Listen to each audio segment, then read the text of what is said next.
So, welcome, Whitney Cubbison. So good to see you. Here. Thank you for having me. Tell us a little bit about your story, how you ended up on this podcast about dating and divorce. Tell us about you. Sure. I have been living in Paris since 2009. I moved here married to an American husband. To be honest, when we moved here, things were already not great. But after 2 years of being here together in Paris, we decided to split up. So I got divorced in 2000. We split up in late 2011. Early 2012, I was divorced and back on the market. And he and I had been together for 10 years. And so I was starting to date again in a different language, in a different culture, and in a different technology paradigm. Because when I was single before, there was no texting, there were no dating apps. There was just the degree of difficulty with all of those things combined felt very overwhelming. So I was launched into really a very foreign land called dating after divorce in a foreign land called Paris. And it was an adventure. And so I was dating for a long time. I'm still dating, to be honest. And I had so many stories of dates gone wild that my friends were like, "Oh my gosh, you must write a book because you just can't make this stuff up. It is crazy. Sometimes life is truly stranger than fiction." And you must document your journey. And so I did. And that was my first book, which is this one. It's called Will There Be Wine? And it came out in January of 23. And it was about an American expat in Paris, recently divorced and looking for love with Frenchmen. And it's a rom-com. Most of it goes horribly wrong. Yeah, that was the start of my little literary adventure. And the second book is coming out next month. So yeah, very exciting times. Yeah, it might be a helpful read for folks that are recently divorced if they want to escape their own dating disasters and get some hope and also feel not so alone in the disastrous aspects of it. So, one of the first things I often ask people when we're working on wise effort in whatever domain it is, I just did an episode on wise effort in the bedroom, and I encourage people to ask themselves, what is your worst nightmare review of sex? But I maybe we could ask, what is your worst nightmare review of dating? Like when did it go really bad? Like what's an example of dating after divorce that was just the worst? And maybe it could even be one of the stories you wrote about, right? Yeah, I mean, the in the book there's actually 3 chapters that are called The Internet. The Internet Part 1, Part 2, and Part 3. And it's repeating rounds of when she, the character slash me, the person, got back onto the dating apps after taking a break, or the first time on and then back on and then back on. And what each of those chapters kind of goes through is an evolution where she is trying to be more honest about who she really is. And this was my experience in dating where when I first started, I said, okay, well, I don't want to say that I work at Microsoft. I don't want to say that I'm a speechwriter for one of the biggest execs at the company. I don't want to say that I've traveled to 72 countries. I don't want to intimidate people by being my full self straight out the gate. And so I toned down a lot of that stuff and kind of tried to, I think, be smaller and fit in a space that I thought that was going to be more palatable to men. And with each of those kind of experiences and rounds, what I kind of eventually figured out was that if they don't like me as me, then they're not going to be my person anyway. And so that the nightmare review is she showed up and tried to play small. And Mhm. that's the one that if I look back now, say, gosh, I did everything wrong in those instances, trying to be a smaller version of myself because the right person is going to think that I'm just the right size for whatever it is. And that's something that I think is hard for a lot of people to just embrace and say, well, like, this is who I am. And you either like it or you hate it. And if you hate it, then, oh, well, bye. I guess you're not my person. But I mean, I think there's a lot of people pleasing characteristics that a lot of people carry through life. And it's hard to kind of get rid of those and just embrace your full self. It's interesting because I see with my clients, it's those same people pleasing characteristics often that kept them in bad marriages for too long, you know?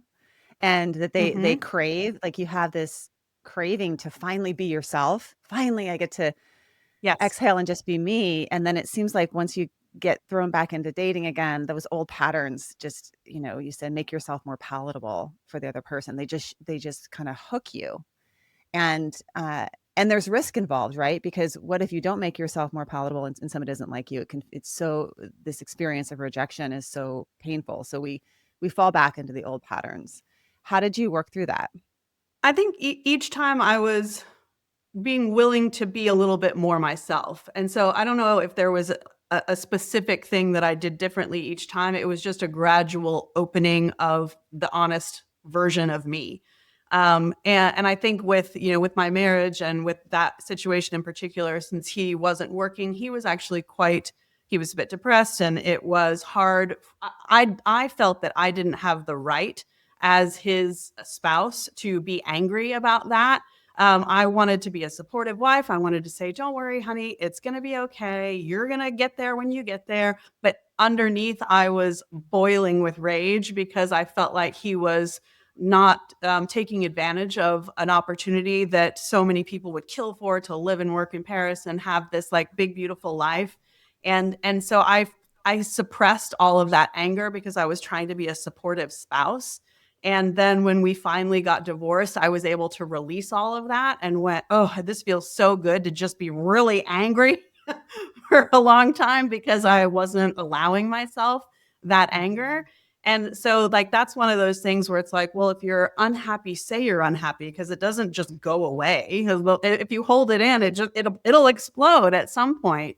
And so it was kind of taking all of those lessons learned along the way and saying, okay, well, like, don't just accept the things that you don't love. Like, address them, talk about them, work them out, because my cousin had this analogy which I loved that I used in the book, which was the anger was like trying to hold a beach ball underwater, and you've been trying to hold that thing under for so long, and when you finally let go, it just exploded into the stratosphere, and it went so far up that she was like, "You know what?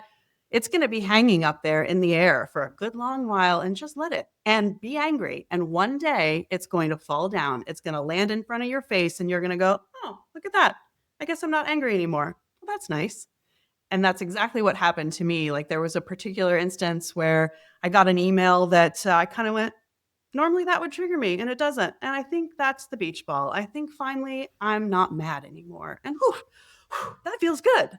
But I think letting myself feel that, I mean, I think a lot of times we're told or we're taught, like, "Don't be angry, you need to forgive, you need to forget, you need to, like, let all that go." And I think that permission to just, like, be angry for a little while was also really helpful, to just go, "Okay, well, yeah, like, I deserve that. I deserve a minute to, like, sit in that anger and let it do what it's gonna do." And eventually, like, you figure out how to let go. So I think it was just there were so many things. It's such a, like, hard question to answer because it's such a complicated process over so many years to really embrace your full self and to use your voice when you know that you need to and should. And we're just taught, I think, too often to not do that, to shut up and to be polite, to be palatable. And um, there are moments for that where it does make sense, and there's moments where it just doesn't. So, finding those Yes. that balance, I think, has been the real challenge and opportunity. Mhm. As someone that has been through not my own personal divorce, but been the friend of, people that have gone through divorce, that anger, you know, there's been, many runs where I've just listened to like, full on anger and knowing that that's part of the arc, like, that this is Yeah. part of, um the shift and the healing, all that stuff that was stored at for so many years. There's this period of time Mhm. after divorce where it all needs to come out. It's like, what is it, Dr. Pimple Popper? It's kind of smelly and ugly and gross, and it needs to get out of there so you can heal. So Exactly. I navigate a lot with my clients the like sort of the two big scary things, especially if you're getting a divorce in midlife. One is the technology that you mentioned, so I'd love to talk about navigating technology and dating apps, and do we need to do them, or is it okay not to, or that whole question that people have. And then the other one Yeah. is sex. It's like the last time I kissed someone, I was, 25.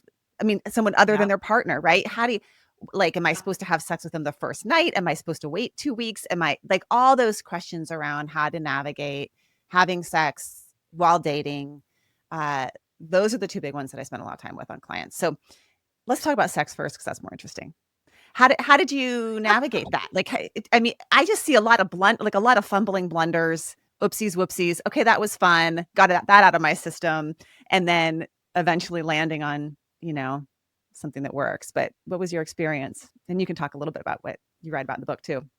Sure. I mean, the other interesting thing about being in another culture is that the American way of dating is not the French way of dating. And Oh, so tell us.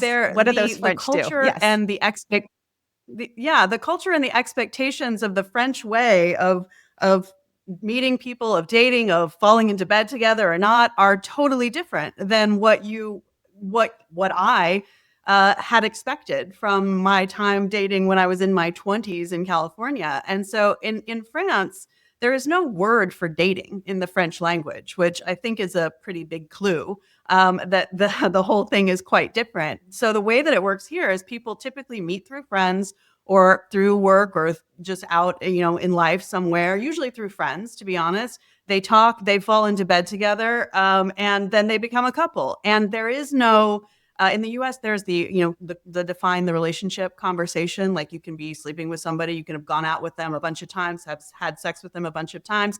But until you have the are we or aren't we a couple conversation, you're often not. And it's cool to just like date a bunch of other people. And that was not the case in France when I started dating. I think it's becoming a little bit more true now because it's now 13 years later since I got divorced and things have changed over that time even.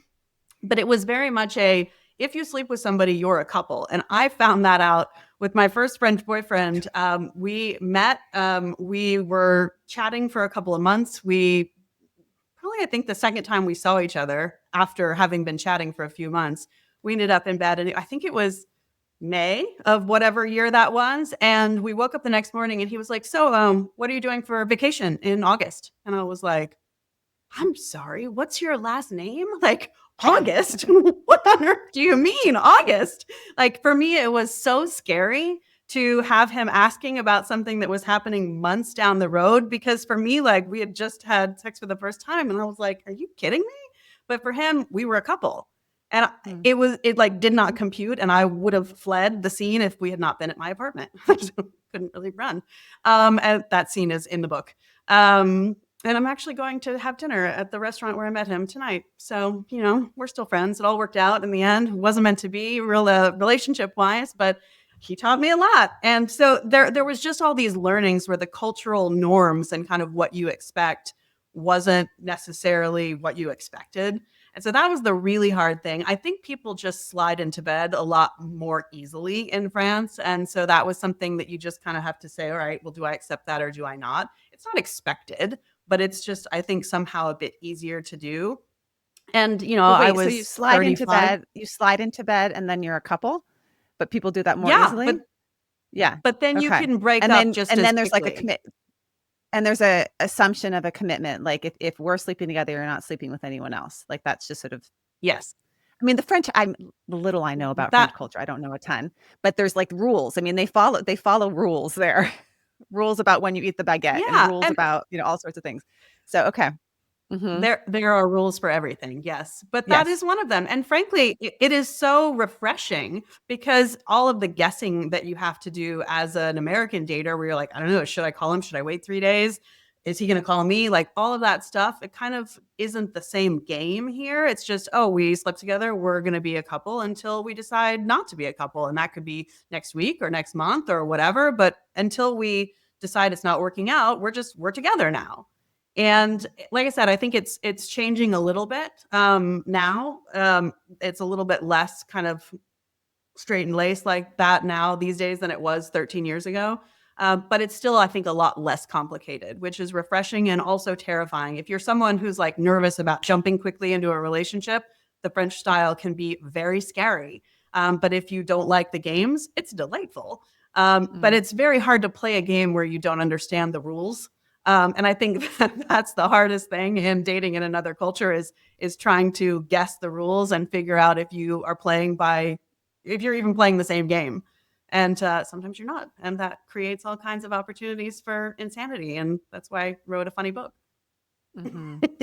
Yeah, I mean, I think what I see with my clients and my friends while working through this is there's there's figuring out the rules, but then there's also a redefining of rules for yourself because Yeah. the book that you were playing from when you were 16, 17, 20, 30 is totally different now, and you get to this is the liberation. I feel like it's liberation when you are divorced. Like, you get Yes. to do it your own way now, and, there is this window. It's like a window of flexibility that people have after they're divorced where they try all sorts of new things. Like, maybe they dress differently, maybe they do all sorts of, new things after divorce, including how you date, and to not just get back into that, same habit that you were in before is helpful, and also that you don't have to, especially in your 40s, 50s, and beyond, there is no one that you need to please or follow someone else's rules around this whole dating thing. Like, it is just not worth it.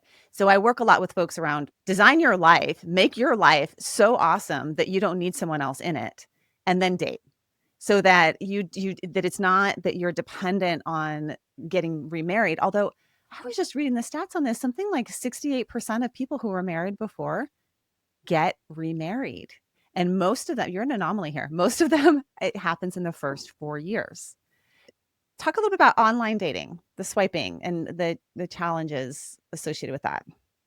Yeah. I mean, I think the biggest challenge is that it has given everyone the apps and the quick access to a million new options has given people the attention span of a fruit fly, where you have 2 seconds to capture someone's attention. If they are bored, even for a second, they are just, oh, I'll delete and move on. And I'm guilty of that. Guys are guilty of that. It's just there's an overwhelming amount of choice.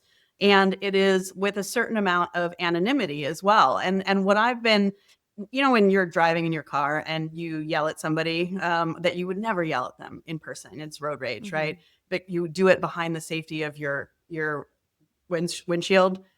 They're behind the safety of an app. People will say things to you that they would never dare say to your face, like sexual things like, oh, do you like this? And I want to know right now because I'm not going to waste my time unless you do want to do that. And I'm like, I'm sorry. Like, I haven't even decided if I want to hold your hand and you want to talk to me about a very specific sex act. Like, that feels like a little much. Were you raised in a barn? Like, what would your mother say if she heard you ask that question to someone that you've never met? Like, are you for real? And I've had so many of those instances where I'm like, seriously, what would your mother say if she heard you ask me that question? I've never met you.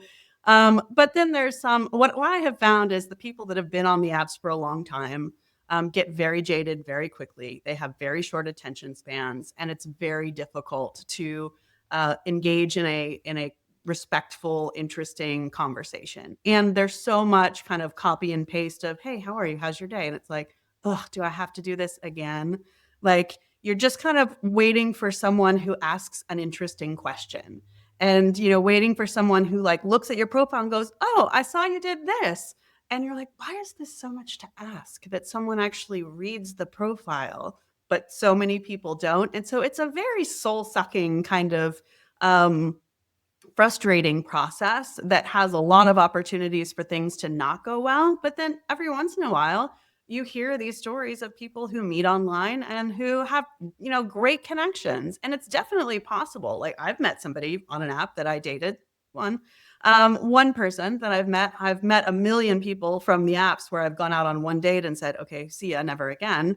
And then you start to say, okay, well, am I being too quick to judge? And you start questioning all of your own instincts. And I found myself, and this is something I talked about in the book too. I found myself out on a lot of dates where I'd be sitting across from someone, looking at them, going, I don't know, could I like you? You're kind of like looking for that thing, trying to figure out if it's there. And then Mhm.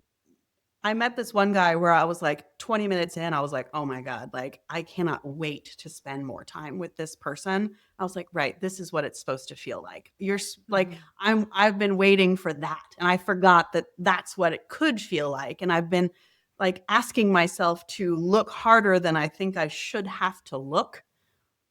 But so it get you just really start to question your own sanity after a while because it's so quick to go to the next one. You're like, I don't know, should I just give up on this one and go to the next right away? But the sad truth is that it is pretty much the only way to meet anybody anymore because I in disagree with that. France at least there people don't approach each other anymore and say at Yeah. a bar or in a cafe and say, "Hey, like, would you like to grab a drink sometime?" Like, it doesn't happen. And it is like the online generation that's just lost that ability to engage out in the real world and be, interesting humans face to face. Like that skill has diminished intensely in the population, Yes. and so it's very hard to meet people in real life, as they say. Yeah. And so apps just become this kind of default thing, but there's a lot of stuff that is not great. And I am Yeah. seeing definitely in France that swing. There are people trying to move away from apps, and there's different kinds of apps that are popping up that are like Mhm. we actually won't let you chat until an hour before you have agreed to meet. And so then you don't, spend too much time talking to somebody that you have good chemistry in writing but no chemistry in person. So we're cutting out some of that wasted time, or we're only going to show you 5 profiles a day so you don't spend 30 minutes swiping going, I just wasted half an hour of my life, what am I doing? So I Yeah. think the apps are actually working to adapt to people's adverse reactions to feeling like they're losing time or wasting time, or that the connections are good online but not good in real life. And so the technology is evolving, which I think is a good thing. But it's a jungle out there. And I loved so much. I was watching a little clip from it was the Drew Barrymore show, and she was interviewing some actress. I forget who she was. But she said, "Oh, so you've been on dating apps, right?" And the lady goes, "Ah, yeah. I think they should just combine them all into one and call it What's Left." And I just thought that Gotcha. was so funny because sometimes that's what it feels like. Yeah. Well, I think that yes, people can find. I've definitely met people who have found someone they married or a long term relationship through a dating app. And I find it's sort of like akin to shopping for a bathing suit, right? So if if you shop for, there's so many good things. They look so good out there, and then you get it in the mail and it comes home and you put it on. You're like, this thing is not. There's no coverage. There's no butt coverage. Yeah. There's no whatever it is, and then you got to send it back. And the effort of sending it back, like Yeah. the effort of the letdown after you put all this energy into a date, that's just exhausting, right? It's not only the effort of getting to the date, but then it's the after impact of that, the bringing the printing out the label and shipping it back is just as much as a pain as searching through all the different um, commodities. And it does become like that. It becomes this sort of consumeristic way of Yeah. relating to people as opposed to the interest curiosity that just I'm kind of I want to know more about you and I can linger here longer and kind of notice that I'm starting to get interested and asking more questions. I feel like you're interested in me. There's a little that gets lost when you're not in person. So what I recommend my clients to do around that is to make a list of their interests, like the things that they like to do. So cooking and things that reading, whatever, make a list and engage in those activities where other people are on a more Yeah. regular basis. So if you love reading, go to all the book openings at the local bookstore when like there's a new author presenting and just get yourself into places where there may be other people. And then you have the skills that you've developed from the dating app of initiating a conversation or having a conversation. Now just actually use them with your voice. Go up to someone and Yeah. ask a question and say it a little and the same things that you would write in the chat, use your mouth and say them to a human being. And because that you're right, that skill we've lost over time. But if you're over 40, you've experienced it. You know what it's like to be face to face with people. You know how to engage. Maybe if you're in your 20s right now, you're screwed, but that may not be the case. I mean, I think we all have that in us. It's like rusty. We got to practice it. Stay in the discomfort a little bit longer. There's nothing about this that's going to be comfortable, but it's not going to be comfortable on the dating app either. So maybe choose one that's going to be a little bit whatever one you want to do that's more aligned with who you are and what feels right inside of you If you're totally turned off by dating apps, I guess I want to say you don't have to do them. Uh, I don't think. At least that's what I tell my clients. It's Yeah. not that it's a lost cause. No, I don't think you have to. I think there are like all the things that you just said about the activities and meeting other people and like saying yes to invitations is like one of my things. It's like, okay, well, there's going to be people at that event that I don't already know. So say yes, even if it's something Yeah. that maybe I wouldn't absolutely love and consider my primary interest, but it's an opportunity to meet friends of friends. And friends of friends are a great way to meet people. And so there are certainly ways to do it. The apps just kind of became the default way, but I feel like society is kind of swinging a little bit away from that because there's so much frustration that's come from the experience for so many. But also, like I said, the technology is evolving, and so I think it's one to keep watching and to see what new apps come on the market and what new ways of connecting those offer and just putting yourself out there and in multiple different ways, which is easier for some and harder for others. But I think the right person is less likely to stumble into your living room than than they are to be out in the world when you're out doing things that you love. So yeah, totally agree with you on that. I want to talk a little bit about this sort of downplaying of, I call it your genius energy. So, downplaying of your spark, downplaying of your skills and aptitudes, downplaying of your emotional intelligence, even that we Hmm. have that tendency to do that. I think maybe women do it more than men, but I don't know, men may do it too because we want to fit into something that's sort of like digestible for the other person. We don't want to be too much. And Yeah. you kind of alluded to that a little bit when you were talking about playing small. It seems like you're kind of weighing the cost. Like I could maybe I'm not gonna have as many people that are the right fit for me if I'm fully myself, which could be the cost. But the benefit is you're more yourself and you get to be the badass that you are. I mean, Whitney Cubbison is kind of a badass. Like you've done really big things in your career. You've moved to Paris. You've written 2 books that are completely divergent from what your career was about. And yeah, so these are big things for you to present to somebody. I feel like my best bet, I feel like my life is awesome. I feel like I have this really, truly amazing, remarkable life. I have great friends. I live in the most beautiful city on earth. I have created a life for myself that I love. And I am a hopeless romantic. I would love to find someone to share that life with. But the life is good enough that I can be happy in it on my own. And I choose not to compromise on what I'm looking for because I would rather be alone than be with someone that makes me feel, play, be smaller than I am. I've just decided that this is who I am. They're either going to like it or they're not. And if they're not my person. And that my right person is going to look at me and go, yeah, you, all of it.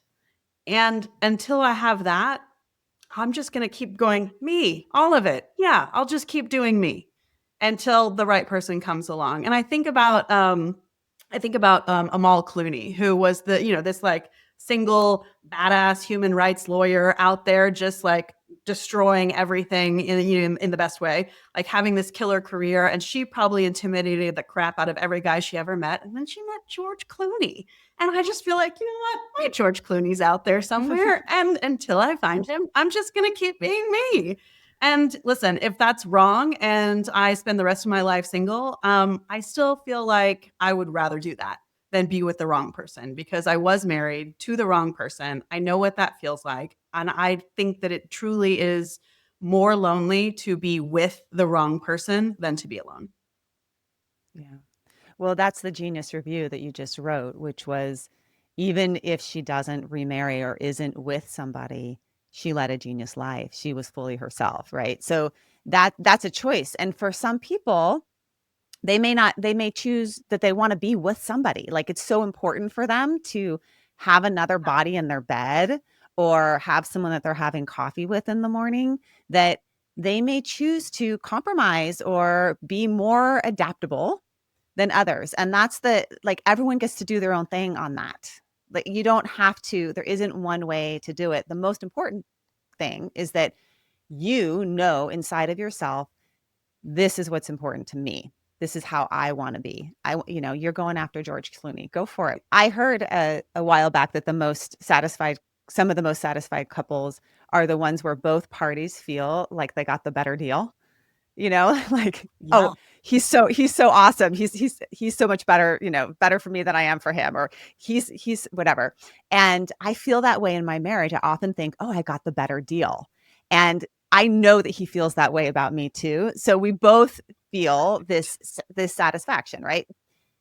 What we don't wanna be in the Yeah. place of is falling back into the same unhappiness that we were in before, that we, had to work so hard to get out of in a divorce.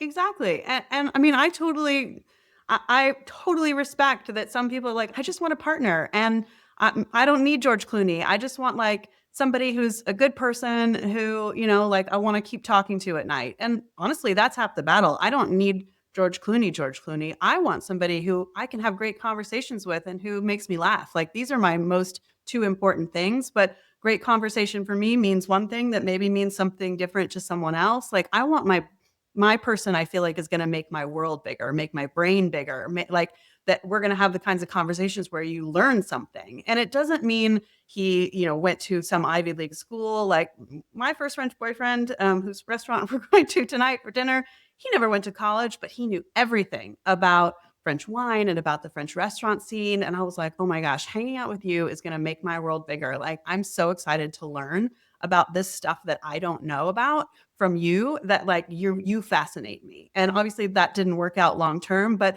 it's not like on paper there's not a, oh, he must hit these criteria things. I feel like it is for me a question of, is this person going to expand my world? Am I going to learn something? Am I going to have the kinds of conversations that like get my brain really turning? Because that's what turns me on.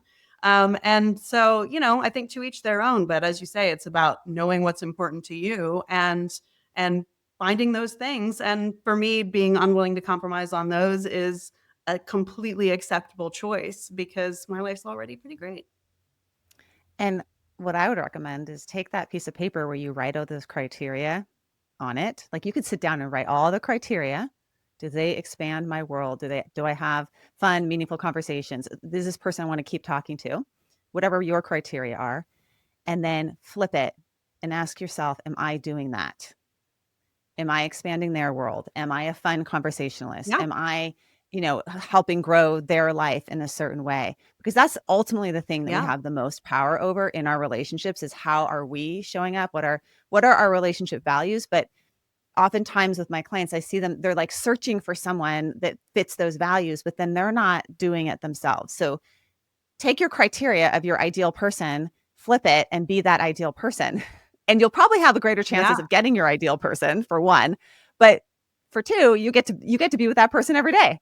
You get to be with if you value adventure, if you value Yeah. being in I think nature, that's if you excellent value advice. being physically active, you get to do that every single day. And the chances that you will be around someone that is in nature, physically active, adventurous will increase. Exactly. Totally Yeah. agree. So we started with Will There Be Wine. So tell us a little bit about where Will There Be Love? What happens there? Yeah, so the first Will There Be Wine, Austin was the protagonist in Will There Be Wine, her dating misadventures. She ends up with someone, no spoilers, she ends up with someone at the end of book 2 or at the end of book 1. And book two's main female protagonist is his first love. And so he and Austin are there. She's married to John Luca. They're 12 years married, 2 kids, relationship in crisis. These two are just falling in love. So it's kind of a story about falling in and out of love, told from the perspective of these 2 couples that are in very different stages of their relationships. These 2 are brand new and these 2 are not. And they all end up in a villa in Ibiza for Ophelia's 40th birthday, the 4 of them and 4 other guests. One of which, and this is on the back cover, so no, not giving you anything away, but one of those guests is unexpectedly Ophelia's husband's mistress. And so the drama arc is that going to come out, and then what's it going to mean? And so yeah, it's about falling in and out of love and the courage that it takes to hold on or to let go. Is it true that the French have mistresses? Like, this is part of the culture there? This is normal? It is a Acceptable? lot more. accepted than it is in the U.S. Absolutely true. Yeah, there's a lot Huh. of that going on, and a lot of French women who just go, "Yeah, that's just part of the game," and I'm just choose to look the other way. So yeah, that's definitely a cultural difference between the U.S. and France. What's that like for you being in France? I mean, that you would expect that to happen in your marriage? It sort of would be acceptable? It's such an interesting question because with my ex-husband, 100% loyal. I'm a 100% loyal person. I've never cheated on anybody in my life. I feel like that is a core quality for me is loyalty and honesty. And so I have thought about this a lot though, because one of the things that I talk about in the new book, and Will There Be Love, is that there are a million ways to be happy. And if you are happy with your husband in every way except in the bedroom, and things aren't going well in that way, but in every other way, it's perfect. And he comes to you and says, you know what? I feel like I want an open marriage, or I want to be able to go out and do XYZ, but I want to stay together. I want to keep loving you. Like I've asked myself that question, like, would I be okay with that? And I honestly have no idea because I've never really been in that. And academically, you can think one thing, and in reality, the situation might be totally different. But one of the concepts in this book is if we allowed for a little bit more honesty. It's so hard to be honest about sex in particular and about the things that you really want and need. And if we did allow ourselves to be totally honest and to have a little bit more curiosity or flexibility in those relationships, would there be fewer divorces? Like, would Mm. it be easier to get certain things from other people in your relationship that you don't get? And not just sexual things, but another example in the new book is there's a friend who, like, she loves birthdays. Her husband is a terrible birthday planner. And so she just says, you know what? Here's a spreadsheet. Here's 6 things that I would love to do for my birthday, this restaurant, this present, this whatever, this kind of a party. He gets to pick from the spreadsheet. So she still gets a surprise. And she's not disappointed because it's something that she knew she was going to want, but she wants him to put in the effort. So she just says, here's the spreadsheet, choose from it, rather than continuing to be disappointed by him not doing what she wanted every year on her birthday. And so it's like, well, that's Mm. very practical. So are there certain Yeah. aspects where you can outsource something that you're not getting, some emotional need, some whatever, to a friend or to someone else? I don't know. Like, I don't know the answer because it's been a very long time since I've been in a relationship. And I'm very curious to meet relationship me 2.0, because Mm. relationship me 1.0, the married version of me from my 20s and early 30s, I'm a very different person now in my late 40s than I was then. And I don't know that girl and I can't wait to meet her. I just like feel like the guy is going to bring out something that I probably can't even anticipate at this point. But I feel like there's a certain openness that to other ideas that comes with security in who you are and in what makes you happy and what you need and what you care most about or less about. And I think that's the benefit of kind of dating older, is that you do know yourself more and Yeah. you are willing to, like, maybe break the norms a little bit more that maybe you weren't willing, or maybe that's just me living in France for too long. I don't know. There is some life experience, wisdom, and confidence that comes with that can come, not guaranteed. Yeah. And we also need more people than our person. Fill in the is where your partner may not fill in. Like maybe you love to travel and your partner doesn't love to travel.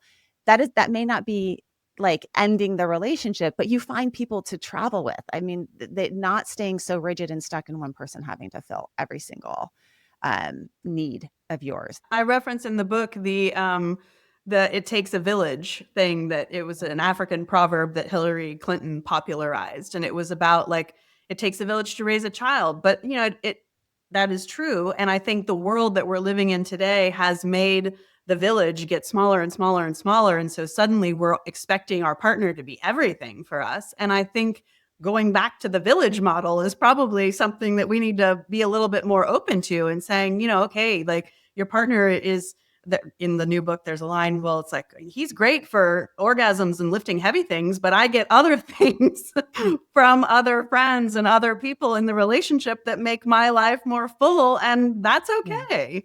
And, I think, I think there's a lot of wisdom and logic in that And society it and the way that it's built today has moved us away from. and it makes them more interesting as well if your partner gets other things from other people. So that's the other part of it. If your Absolutely. partner is getting some excitement outside of the house, they're in a band, they're in a book club, whatever it Yeah. is, and they come back kind of like all energized, then now you have something to talk about. You talk about having, interesting conversations. This is the thing that dwindles the most in these long-term relationships over time is that I Yeah. remember one time during COVID, I walked into my kitchen and we were wearing the like same color Viore sweatpants, the same, you know, Patagonia jacket, and we were like twins. The same UGG slippers. I'm like, "Oh my gosh, I think I just married myself. This is not a good sign. We need to mix some stuff up," right? So being aware of that as well, that as you build out your life and you have lots of great relationships and lots of interests and also you stay true to who you are and what you love, that you are becoming more interesting for your partner and likewise for them as well. So it takes a village, but villages are more fun than, parties of one or parties of two. So that's the other reason I think to Absolutely. have those villages involved in your relationships. Yeah. Any last minute ideas, tips, inspiration for those folks that are dating after divorce based on what you have experienced and learned and even shared about in these books? Yeah. I mean, I think my number one thing is just be you. That you want somebody who wants you in all of your glory. And apologizing for who you are is or trying to fit into that small space is not going to serve you well long term. And it may mean that you get a boyfriend for the short term or a girlfriend for the short term, but is that what's going to make you happy in the long term is trying to be some smaller version of yourself? Probably not. And so I don't know, when I was trying to decide whether or not to get divorced, I was really thinking about, okay, marriage, let's say optimistically, is a 50-year game, right? And so in those 50 years, there's always going to be some number of years that suck. Like that's just a fact. It's impossible to have 50 years of bliss. And so when you're in that moment of like, should or shouldn't I get back out there, walk away, do something else? It's about, is this person someone that that I can see with me at the end of my life? Do we want the same things? Are we headed in the right direction? Will the same things make us happy?